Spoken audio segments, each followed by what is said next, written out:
Salut les crypto lovers, c'est Weltemer et bienvenue sur le petit journal du crypto du jour. Aujourd'hui nous sommes le 26 juin 2021 et le market cap global chute de 7,92%. On a un market cap à 927 milliards de dollars. On a quand même perdu presque 70 milliards en une journée.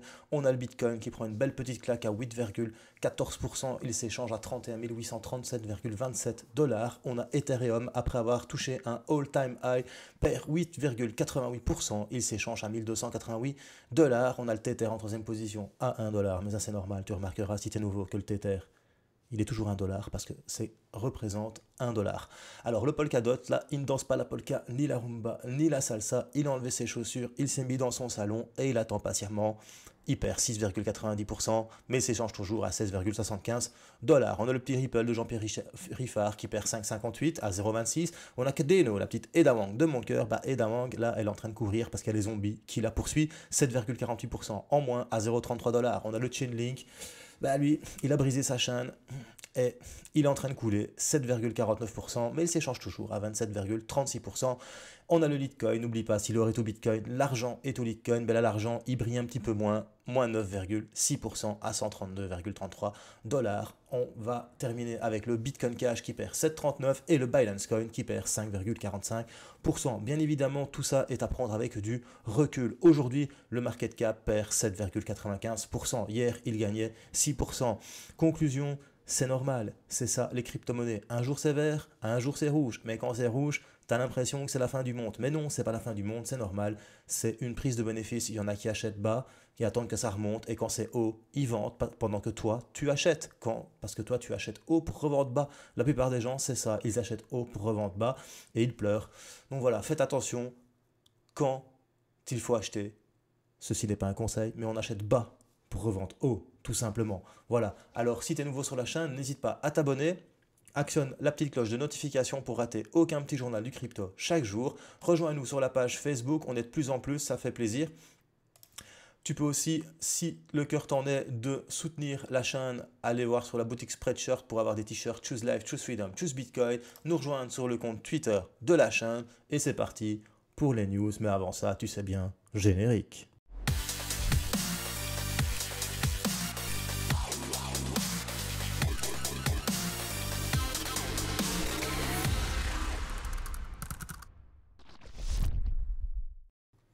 Alors, petite news vite fait sur coindex.com, de plus en plus d'institutionnels achètent de l'Ether, comme je vous ai dit hier, le considérant comme une réserve de valeur. Du coup, c'est bon pour l'Ethereum, même s'il dump aujourd'hui de 10%, c'est pas grave, il est quand même à 1289 dollars. Rappelle-toi, au mois de mars, il était à combien? 89 dollars, 89 dollars, t'imagines?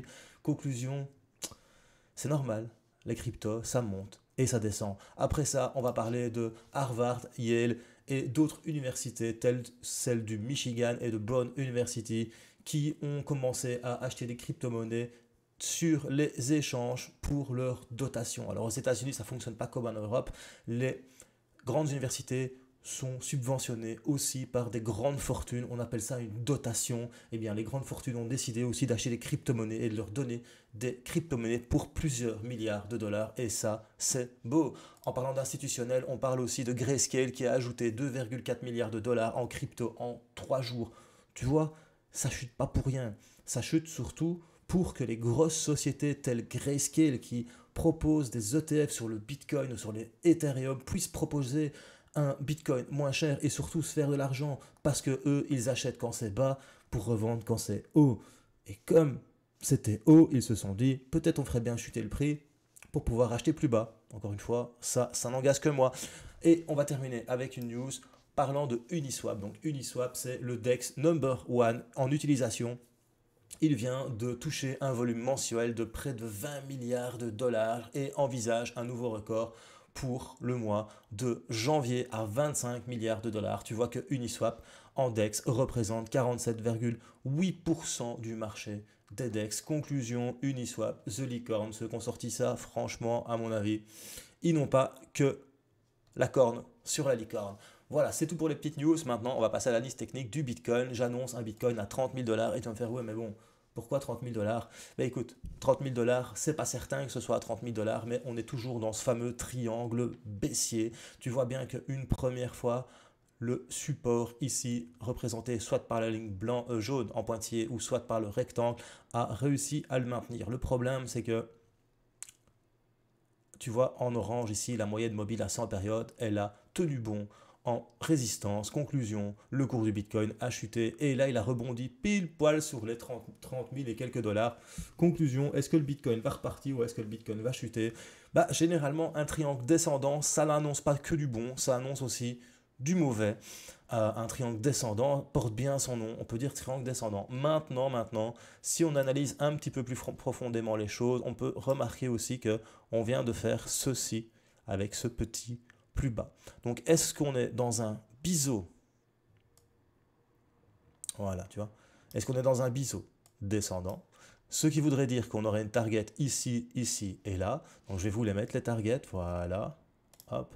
Donc, un biseau descendant, il vient chercher ça, ce qui a touché la résistance. Ou alors, est-ce qu'on est toujours dans ce triangle baissier? Si c'est un triangle baissier, attends-toi à ce que le Bitcoin il chute jusqu'aux 20 000 $. Si c'est un biseau descendant, attends-toi à ce que le Bitcoin il repasse au-dessus de la 50, de la 100, de la 200, qui casse la résistance, qui vienne chercher les 37 700, les 39 653 et les 41 929 pour peut-être faire un nouvel all-time high. Encore une fois, tout ça, je ne suis pas Madame Irma, ce sont que des possibilités. Alors, on va regarder un petit peu aussi le MACD. Tu vois qu'hier, le MACD, il a fait un cross entre le signal et le MACD. Maintenant, tu as les histogrammes qui sont déjà en négatif, qui sont en train de devenir de plus en plus petits. Ça veut dire que la distance entre le signal et le MACD diminue. Si tu ne sais pas comment fonctionne le MACD, je vais te mettre dans les petites fiches comment trader avec le MACD. Petite vidéo de trading que je vous ai préparée il y a un bon petit temps.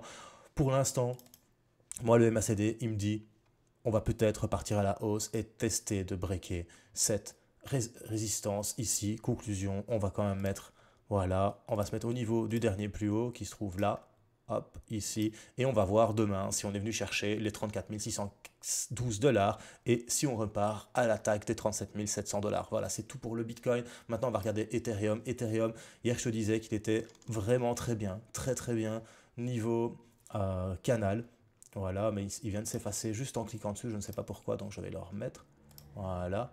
Donc niveau canal, hier, l'Ethereum était vraiment très bien. On suivait vraiment cette petite ligne de tendance. Le problème, c'est qu'on vient de la casser. Et en plus, ben, on a cassé la moyenne mobile 50, on a cassé la moyenne mobile 100. T'as la 200, en tout cas, son aura qui essaye de retenir le prix de l'Ethereum. On va voir ce qui va se passer aussi dans les prochains jours. Maintenant, on a quand même eu un dead cross sur le MACD. On a quand même cassé sur le RSI.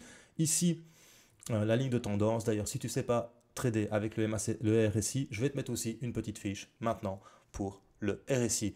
Voilà, c'est tout pour les analyses techniques. On va aller quand même voir la dominance Bitcoin qui est en train de remonter, mais qui bute encore sur cette moyenne mobile à 50 périodes sur du 2 heures. Conclusion, si le Bitcoin arrive à casser la moyenne mobile 50 et aller chercher la moyenne mobile 100 en dominance, bien évidemment que le Bitcoin va certainement essayer de venir titiller la résistance ici aux 34 000 $. Voilà, c'était Will Tamer pour le petit journal du crypto. Si tu as bien aimé, un petit pouce bleu. Si tu n'as pas aimé, un petit pouce rouge. Mets des commentaires, partage un max et surtout, bro, n'oublie pas, choose life, choose freedom et bien sûr, choose Bitcoin. Peace.